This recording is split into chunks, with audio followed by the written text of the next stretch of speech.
19h Sport Top Rugby, comme chaque lundi soir, on débriefe et on analyse toutes les rencontres bien sûr de l'Union Bordeaux-Bègles, comme chaque lundi soir, toujours en compagnie de notre invité, l'entraîneur de la touche, Sean Sowerby de l'UBB. C'est vrai qu'on est à quelques matchs de la fin de ce premier très long bloc.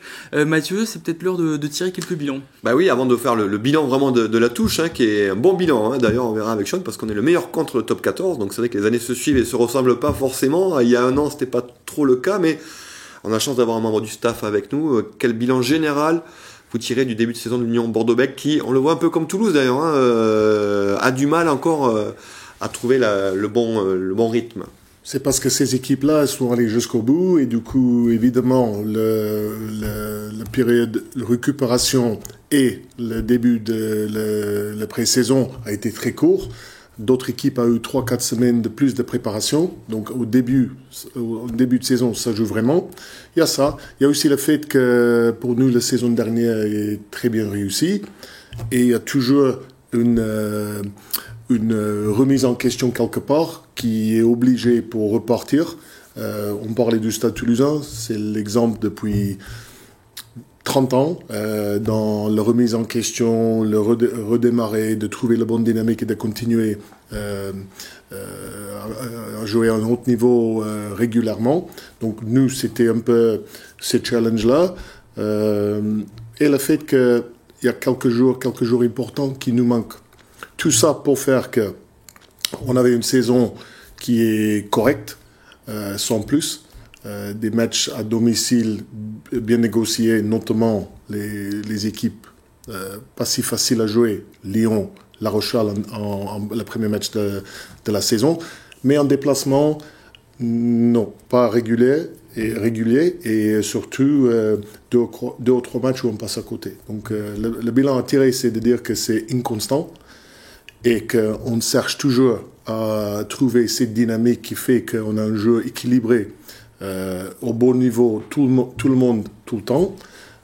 Et du coup, justement pour ça que le match à Perpignan, qui est notre première victoire à l'extérieur, était important pour nous mettre dans une position où on peut potentiellement enchaîner contre Bayonne. Et puis un dernier match qui reste avant un premier bloc long et usant. C'est vrai qu'il est très long ce bloc. Ouais, d'accord, on imagine que ça va être un peu long aussi pour les joueurs comme pour le staff. Sur la touche, votre domaine spécifique, quel bilan vous tirez qui est, je le disais, meilleur contre du top 14. Alors les stats ont été soignés ce week-end à Perpignan. C'est l'apport d'un joueur comme Cameron Woki qui peut expliquer aussi ces bons résultats.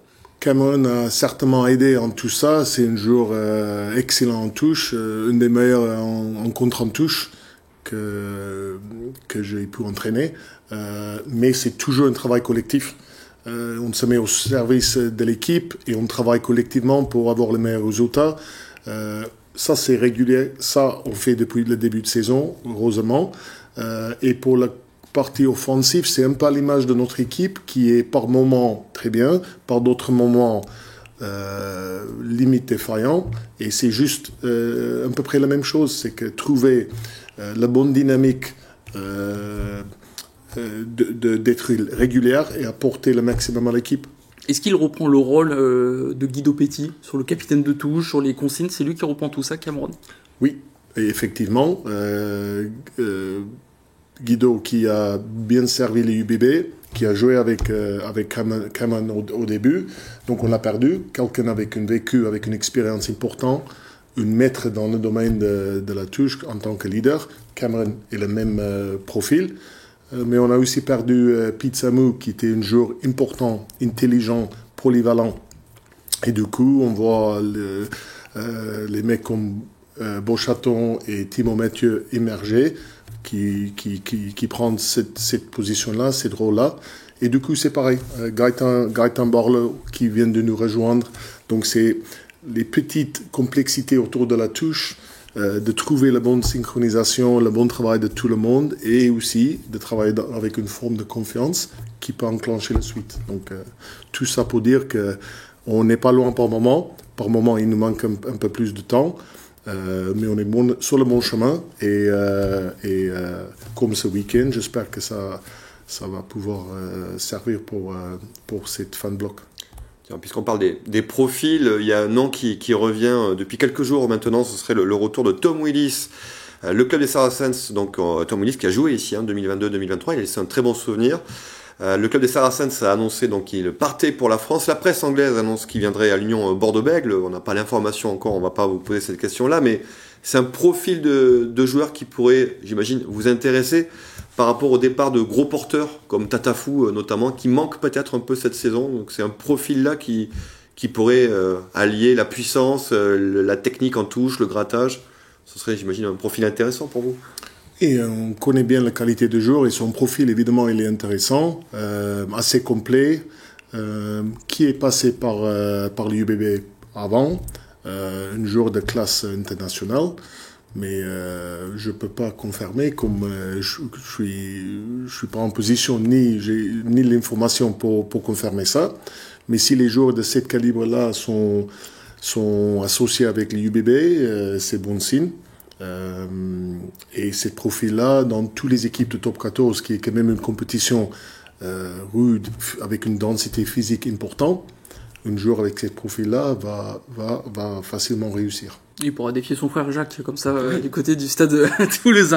Une dernière question avant de conclure avec vous, Sean. Il y a bien sûr les tests du match du mois de novembre qui arrivent, avec un gros match que tout le monde attend, le 15 de France face à l'Afrique du Sud. On rappelle que vous êtes sud-africain. Est-ce que c'est pour vous l'une des meilleures sélections qu'on voit du côté de l'Afrique du Sud aujourd'hui?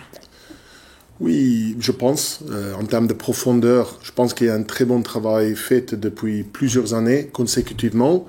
On voit, comme avec l'équipe de France un peu, et les Blacks avant, que c'est plusieurs générations de qualité avec un bon travail qui fait qu'il y a un groupe élargi avec beaucoup de talent. Il y a le fait que ça soit double champion du monde, je pense qu'il nous fait parler de cette équipe en tant qu'une des meilleures sélections. Oui, ça mérite d'être considéré comme, mais comme j'ai dit un peu avant, pour être comparé à les Blacks pendant 10 ans, qui avaient un taux de réussite ou un pourcentage de matchs gagnés au-delà de 90%, ça demande beaucoup. Donc on sait que l'Afrique du Sud, quand ça joue en tournée, ça soit une équipe capable à gagner. Pour moi, il faut attendre un peu plus pour voir si jamais c'est l'équipe, la meilleure équipe depuis 10 ans ou plus. En tout cas, ça va être un sacré match, en tout cas. Il faut peur un peu quand même. En tout cas, ça va être un sacré match pour cette tournée d'automne entre l'Afrique du Sud et le 15 de France. On aura bien sûr le temps d'en reparler. Un peu d'actualité aussi du club, avec notamment les espoirs de l'UBB qui affrontait le Stade Français Paris du côté de Paris. Vous avez pu suivre cette rencontre sur TV7, justement. Malheureusement, c'est une défaite des Bordelais-Béglés, une défaite 28-14. C'est vrai que Mathieu, en tant que champion de France en titre, c'est un début de saison assez compliqué pour l'UBB. Ouais, enfin, c'est un club que Sean connaît bien, hein, le Stade Français aussi. Oui, on retrouve un peu finalement ce qu'on voit avec l'équipe première, c'est-à-dire qu'il y a un après-titre. Là, c'est un titre de champion de France, c'est dur à digérer. Et puis on sait que les catégories espoirs, il y a des mouvements, il y a beaucoup de jeunes aussi. Il y a des blessés importants en équipe première, donc il y a des jeunes qui sont appelés en équipe première. Et évidemment, c'est les équipes espoirs qui en pâtissent, mais on n'a pas de doute sur la capacité de l'Union Bordeaux-Bègles à bien défendre son titre cette saison. Et en plus, on pourra le suivre sur TV7. Donc, voilà. Exactement, donc, justement. plus proche de l'UBB. Rendez-vous samedi, bien sûr, 15h, pour suivre le match entre le Racing 92 et les espoirs de l'UBB ce samedi. Autre actualité, c'est bien sûr les Lions du Stade Bordelais qui a perdu face à Romagna. On voit quelques images, notamment d'Aguette Soucha qui a longuement discuté avec ses coéquipières. On va en profiter pour regarder également les résultats et le classement, bien sûr, de ce AXA Elite 1, bien sûr, entre les Lions et Romagna. Défaite 26-15, avec notamment une belle victoire de Blagnac face à Bobigny 28-18. Montpellier qui a écrasé Toulon 34-7. Le Stade Toulousain qui a mis une fessée au Stade Villeneuve-Lille 58-3. Et Grenoble a battu Lyon 22-18.